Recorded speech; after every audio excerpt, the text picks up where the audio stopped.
So this video is going to be on a practice that I'll call demon gazing. I don't know if anybody else calls it this or not. I think I heard some dude say it, but this is basically conspiracy theory. Or whenever you start to dig into like why things are the way that they are, you always come up with like a demon or an emptiness or a void or a vacantness, an emptiness, an incompleteness at the center of things, right? Like even at the very primal example, you look for yourself. You look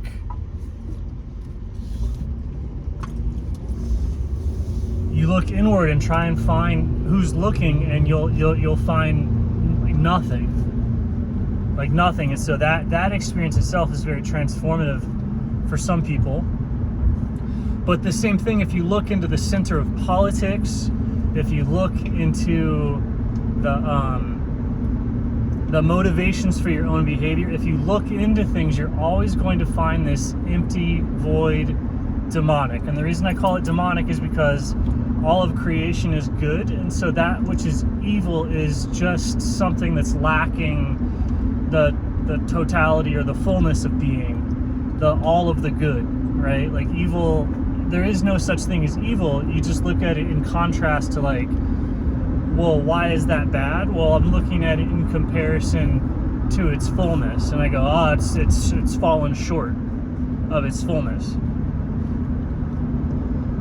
Right, that gets into the whole this very Christian terminology of sin, being missing the mark, falling short. That's what you're talking about. And demon gazing's okay.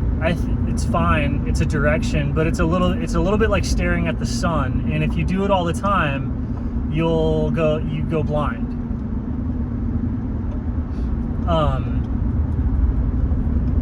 What not demon gazing is it's like looking at the world instead of looking at the sun. Because it's like you look at the world and you see all these trees, you see the sky, you see the clouds, and you go, well, why? Where is this coming from? Why am I seeing this? And you trace it, and you trace everything that you're seeing, and go, oh, it's all going back to the sun. And so then you look at the sun and you go, I've figured it out, because this is the source of all things. This is the source of all the vision that I'm having, is the sun. And you try and stare at it to like understand or study all of your vision, and it causes a blindness. And what is a blindness? It's a deprivation of good, or a deprivation of the totality. So when you look at conspiracy theory, when you try and figure out evil, when you try and figure out the way, like, why is the world the way that it is, and the reason that you're looking at why, the reason that you don't know why the world is the way that it is because you're missing something. You're missing that piece. So it's like the seeking, the looking, the questioning itself into the way things are is in and of itself evil. I don't mean that in a bad or a judgmental way, but it's like, why are you looking? Well, because you lack that knowledge, you lack that understanding, you're not everything. You could know more.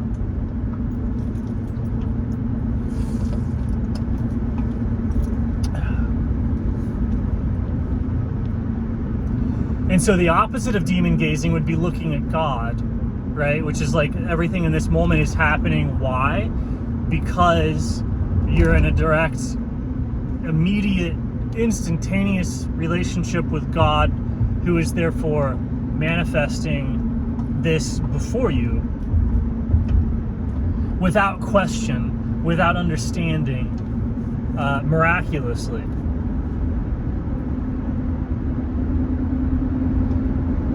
So that's living completely in the moment, dialed into the zone.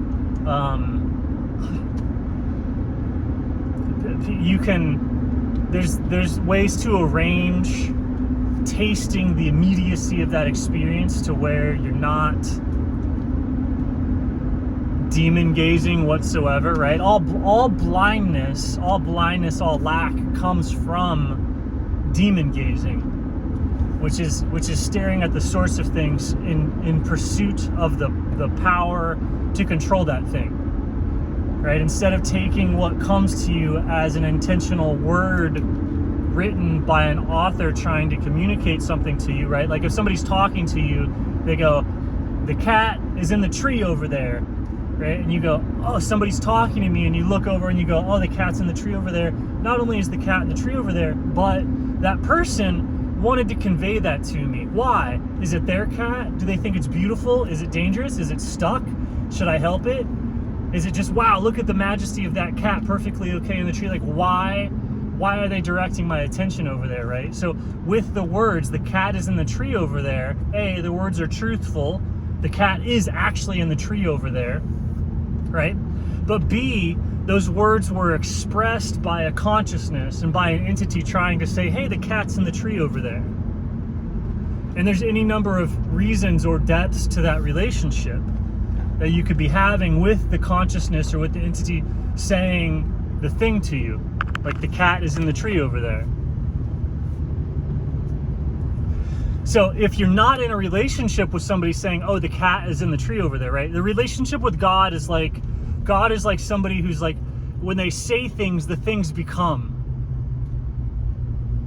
And so the becoming is the language. Like the same way that you would sit down and have a chat with your friend and they would say words to you, and then the words would elicit imaginations in your head. God is like having a conversation with somebody who says words, and it creates a reality in your mind.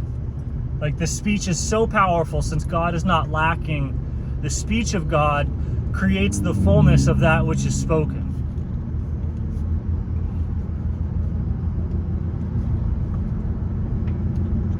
And so when you take it at that level, then instead of like what's happening with demon gazing is you go, oh, the cat's in the tree over there, and you go, I don't like that, and you say, I want it to be dog is in the tree over there, or I don't like the cat's in the tree over there. I don't like it if the cat's stuck in the tree over there. That makes me sad.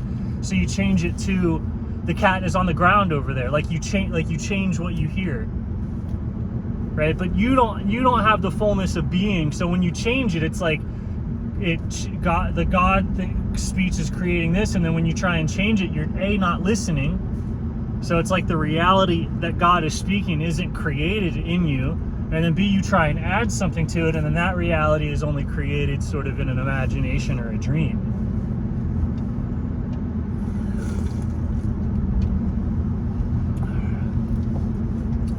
And so all of this, like, long story short, all of the conspiracy stuff, like as they reveal, like, oh, the celebrities are all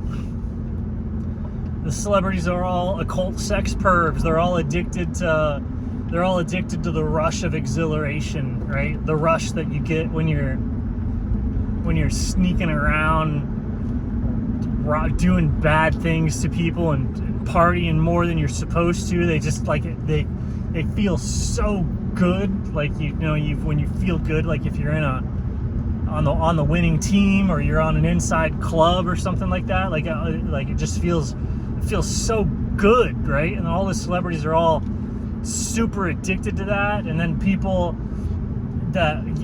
some people are addicted to controlling people with those things. Like, oh, it just feels so good when you like hook or you snare somebody with their vices and with their passions, and it just feels good. And everybody knows that feeling that they have of like how good it feels to do evil. So you just give these people like millions of dollars,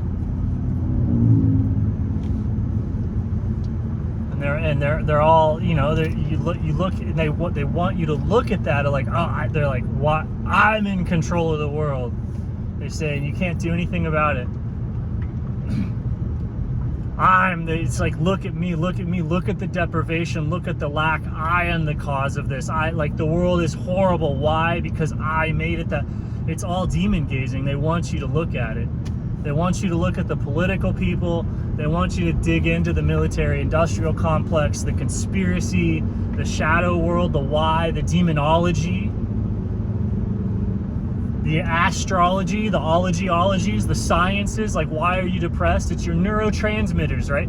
What do all these things do is that you become so lacking that you don't even exist. There's just a neurotransmitter going by, in your head that's causing a feeling and it's totally meaningless, and you just want to rewrite that story with a drug, right? Like it's evil, it's all demon gazing, it's all lack, it's all deprivation, versus that moment of, what do you call, faith is the word, where you go, this is logos, this is word, this is meaning. That's faith, of saying that the whole thing is a meaningful with who?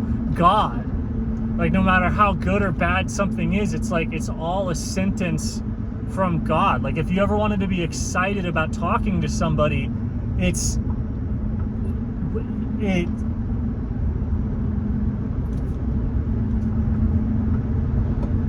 right? So like listening to it, not understanding it, because the only thing that you can do with understanding of like, why did it get to be this way? What's the mechanical cause?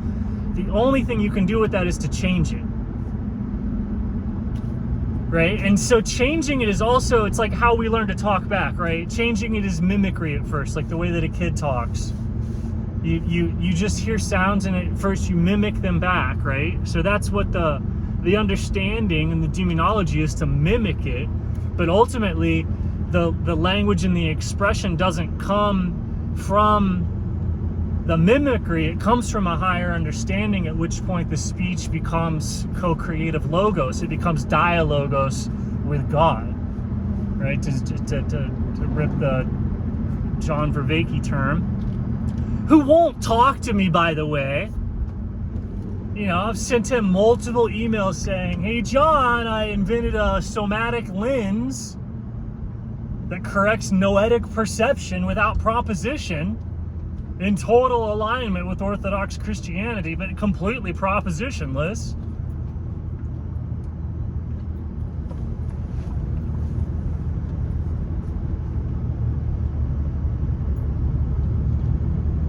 A lens for relevance realization. Hey, I think it's important. Nothing. No interest whatsoever. Gives no fucks. I even told him in person. I was like, hey, I got this thing, and he just nothing. Peugeot, both of them. Crap, I could even talk to the third one about skateboarding. Somebody look him up. Oh, just everybody. Nobody cares. Nobody cares about the somatic lens through which you can see everything more clearly, no matter what you're looking at, which is the crazy thing. No matter what you're looking at, you can use water as a lens to change the focus of what you're looking at. And if you use multiple lenses, you can make a telescope or a microscope or a magnifying glass that shoots lasers through it.